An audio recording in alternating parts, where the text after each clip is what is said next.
येणाऱ्या 4 वर्ष आता विधानसभेच्या निवडणुका नाही आणि त्यामुळं या जिल्ह्यामध्ये सर्व जर आमदार युतीची असतील, राज्यातील केंद्राची सत्ता जर आमच्याकडे असेल, तर विरोधक कशा प्रकारे आपलं हा जाहीरनामा ते अंमलात आणणार आहे. आणि म्हणून शहर असण्याची फसवणूक करू नका, खोटी अमिष दाखवू नका. आणि त्यांना मी सांगितले अजून वेळ गेलेली नाही, तुम्ही आम्हाला पाठिंबा द्या.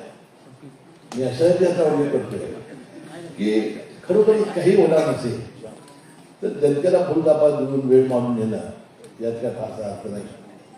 मला वाटते की हा माझा सांगायचा भावार्थ काय की लोकांना फसवू नका.